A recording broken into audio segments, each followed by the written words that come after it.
gostaria de apresentar de forma breve um dos muitos pontos possíveis de contato entre a filosofia ocidental e o que podemos chamar de filosofia oriental.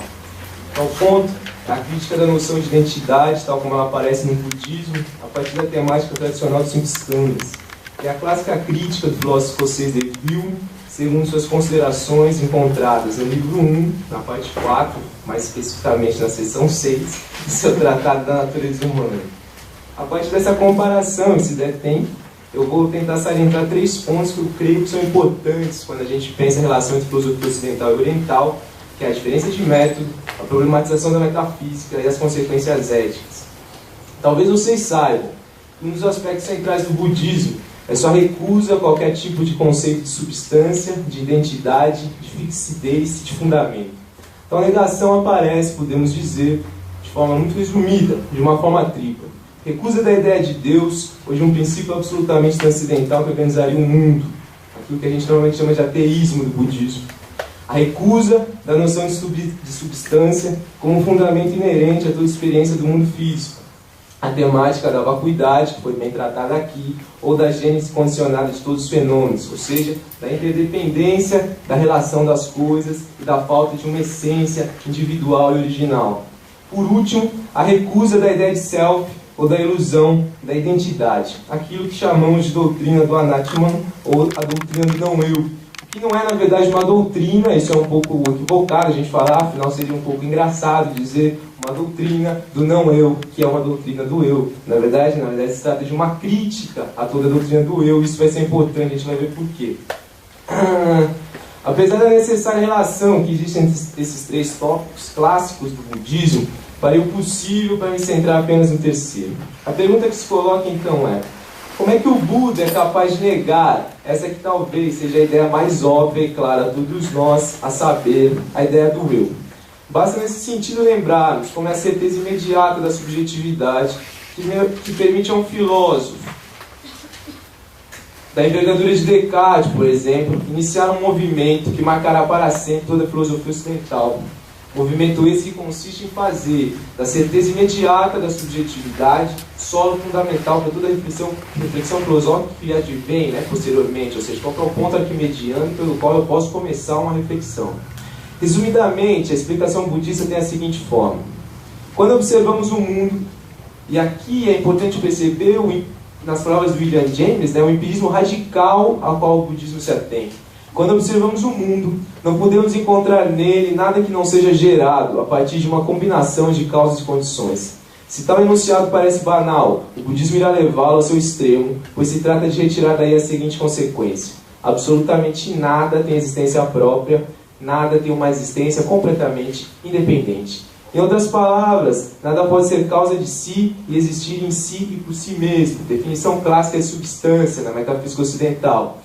Disso decorre a recusa a qualquer fenômeno absoluto, pois se todos os fenômenos são interdependentes, nenhum pode ser permanente ou imutável. No universo budista, tudo é movimento e transformação.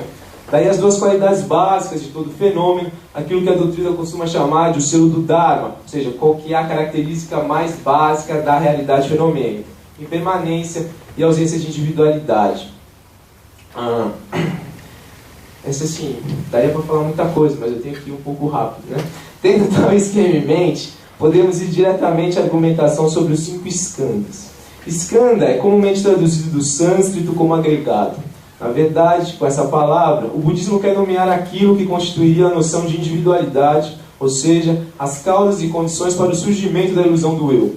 Tais agregados são: primeiro, a matéria, o mundo físico e o corpo. 2, as sensações e também os sentimentos, aquilo que advém dos órgãos do sentido, E assim também como o amor, a compaixão, a raiva, qualquer tipo de sentimento qualquer tipo de sentimento. 3, percepção e cognição, o reconhecimento de determinado objeto e de sua forma, aquilo que me permite, por exemplo, discernir entre uma porta e uma janela. 4, formações mentais, hábitos, ideias, pré-julgamentos, o campo próprio do pensamento e desenvolvimento dos conceitos. 5, a consciência, o movimento de autopercepção que acompanha todas as sensações, todos os sentimentos, todas as percepções e todas as formações mentais, Muito daquilo que o Kant falava: bom, é preciso uma síntese transcendental, eu penso, que possa acompanhar todas as minhas representações. Segundo a filosofia budista, o que chamamos de eu é somente a combinação de tais agregados, sendo que um não é causa do outro, mas todos estão dados ao mesmo tempo em um fluxo constante que aparece e desaparece o tempo todo. E mesmo eles serão estudados e diferenciados em outras partes que os constituirão. Infelizmente, não temos tempo para desdobrar toda a riqueza dessa psicologia budista, tal como encontramos, por exemplo, na parte final do Cânone Pali, intitulada Abhidharma. Por isso, teremos que nos centrar na ideia principal. Para tanto, eu vou usar de um famoso exemplo que a gente encontra na tradição budista, né, para dar uma simplificada, que é o exemplo da carruagem, tal como encontramos no diálogo do monge Nagasena com o rei Menander. Tal diálogo faz parte do Cânone Pali birmanês e é conhecido pelo nome de Milinda Panha ou as questões de Milinda. Vocês podem achar esse texto facilmente na internet, em inglês, uma tradução, The Question... realmente teria que acelerar. The Question... Bom, sei lá. Vamos rápido, né? Deixa eu falar questões bibliográficas. Estou brincando. Bom, basicamente o argumento é o seguinte. Nele, o rei Menander e Nagasena estão em uma discussão no melhor estilo socrático sobre a natureza do eu. Em determinado momento, Nagasena irá utilizar um exemplo que o Buda usou para explicar a questão do Anatima, a analogia da carruagem. Não lerei, vamos explicar diretamente. Qual que é a questão da carruagem analogicamente? Essa é uma temática clássica do budismo, inclusive teria sido um exemplo que o próprio Buda deu. Você olha para a carruagem e quando você diz, ali eu vejo uma carruagem, você acha que você, com essa palavra, carruagem, está definindo uma essência, um objeto que tem identidade própria. O primeiro argumento do Buda é dizer, bom, você pode separar essa carruagem, ver as rodas, a madeira, não é isso? Os bancos, e perceber que na verdade não há uma existência unívoca lá, mas sim partes interdependentes que se relacionam. Esse tipo de argumentação foi muito mal interpretada nas discussões, pena que o Oswaldo saiu, né? Nas discussões sobre filosofia da mente contemporânea, como se fosse um argumento de uma espécie de reducionismo atomista do Buda, dizendo, bom, na verdade o que existe são essas pequenas partes. Na verdade não se trata disso. A questão do Buda é o seguinte, quando eu olho uma carruagem, peguemos por exemplo, um espaço temporal. Em 5 anos, a carruagem vai para lá e para cá, toma chuva, na verdade, a madeira apodrece, a roda quebra, o banco rasga, eu preciso trocar. Em 5 anos, talvez, todos os elementos daquela carruagem tenham sido trocados. Por isso, não me impede de dizer que é a mesma carruagem. Ora, se a constituição da identidade da carruagem derivasse de suas pequenas partes, então toda vez que eu trocasse todas elas, eu teria um outro objeto. Mas isso não acontece. O Buda vai falar, esse é o primeiro nível da ilusão do eu. Eu preciso de uma ideia de identidade para dar conta de um processo de diferenciação que é marca do fluxo de todo o universo fenomênico. A segunda coisa é o seguinte, mesmo que eu troque todos os objetos, por que eu continuo chamando aquilo de carruagem? Porque aquilo tem uma função comum, que é ser o quê? Um objeto de transporte. Ou seja, a segunda ilusão do eu é porque um agregado, ele funciona, ele tem uma determinada função. Essa função, que não está dada na experiência, mas é o que o agregado realiza, eu chamo ela por um determinado nome. Eu chamo de carruagem, mas eu podia chamar em última análise de Papai Noel. Tanto faz. A questão é só uma convenção social. E eu tomo essa convenção como uma espécie de substância ontológica metafísica. Então você tem, na verdade, no exemplo da carruagem, uma dupla recusa. Uma recusa da ideia de individualidade a partir da negação de que nas partes eu tenho todo, e você tem uma ideia da convenção que surge a partir da função que essas partes elas realizam. Só para um exemplo, eu vou me estender só um pouquinho, eu juro, eu só gostaria então de analisar como é que esse tipo de argumentação, praticamente a mesma, aparece aqui no Hume, no Tratado da Natureza Humana. Eu vou ler só uma pequena parte, que é a seguinte. O Hume, ele vai fazer uma denúncia muito parecida com a do Buda, e consiste em dizer: muitos filósofos acreditam em algo sempre presente que poderíamos chamar de self. Quando nós olhamos realmente para a nossa experiência, não encontramos, porém, nada que justifique tal crença. Segundo o filósofo escocês, nós nunca teríamos a experiência de uma impressão constante e imutável que poderia responder pelo nome de self. Em verdade, o que teríamos é a consciência de um fluxo contínuo de percepções que se sucedem em uma grande velocidade.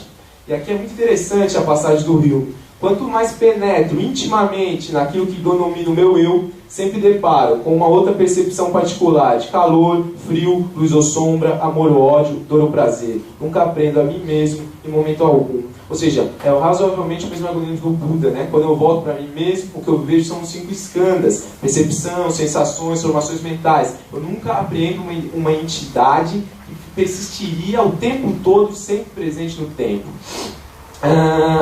Então o Hume dirá: não há nada na mente além dessas percepções. Logo, nós não podemos ter nenhuma identidade ou self, pois toda ideia, como um bom filósofo da tradição empirista sabe, deve derivar de alguma impressão sensível. Exatamente essa impressão é aquilo que nós não temos. Mas o mais interessante são os exemplos do Hume, que são exatamente parecidos com o do Buda. Eu lembraria 2 trechos só do Tratado da Natureza Humana. Primeiro, o efeito de uma relação tão forte é que, embora todos tenhamos de admitir que, em poucos anos, tanto os vegetais como os animais sofrem uma total transformação, continuamos atribuindo a eles uma identidade, ainda que sua forma, tamanho e substância se alterem inteiramente. Né?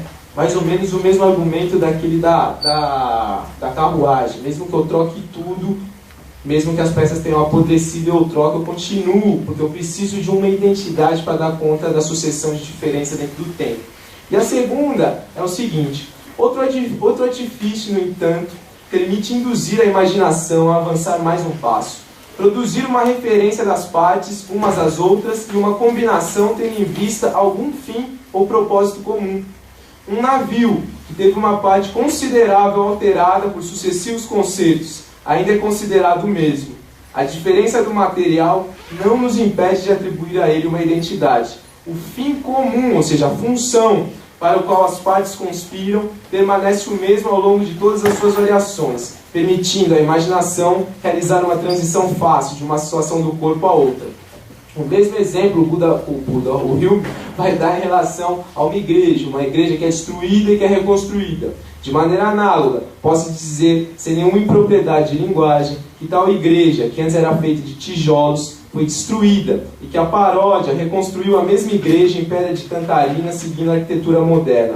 Aqui, nem a forma nem o material são os mesmos, e não há nada que seja comum aos 2 objetos, a não ser sua relação com os habitantes da paróquia, mas isso é suficiente para nos fazer dizer que esses objetos são um e a mesma coisa. Ou seja, embora você tenha diferenças claras nas 2 teorias, porque o Buda e o budismo, você tem uma analítica mais forte, né? As 5 skandhas, ele faz uma diferenciação entre percepções, formas mentais, sensações, matéria. No Hume, você tem uma teoria do feixe, né? Blunt Theory, que ele não faz uma diferenciação, ele chama tudo de percepção. Porém, a forma do argumento é muito semelhante. Ou seja, trata-se de não substituir por uma outra teoria do ego, mas dizer da onde surge a ilusão de uma metafísica da identidade. E aí, a resposta é mais ou menos semelhante. Eu preciso de um conceito de identidade para dar conta do processo, que é, na verdade, todo o que define o plano fenomênico, é uma ideia de processo e não de ser, né? Como se você só pudesse falar em estar sendo, em devir, em vir a ser, e não em é. Né? Então, para você dar conta dessa situação, você precisa de uma ideia de identidade. E o segundo lugar, uma questão linguística. Você substancializa de forma ontológica, na verdade, uma função, uma convenção social. Por exemplo, do ponto de vista da carruagem. É o mesmo argumento que o monge vai dar. Quando eu era criança, minha mãe me chamava de Nagazena, hoje os meus monges me chamam. Não há nenhuma semelhança entre o bebê Nagazena e eu agora, mas é necessário um nome para chamar esse complexo de agregados que funciona, esse complexo de corpo, percepções, sensações, formas mentais e consciência. Então eu preciso dar o nome de Nagazena. Basicamente, é essa a crítica tanto do Hume quanto do Buda. Infelizmente, deixarei a parte da ética, do método e a outra para depois, um outro dia. Metade da apresentação, mas obrigado, é isso.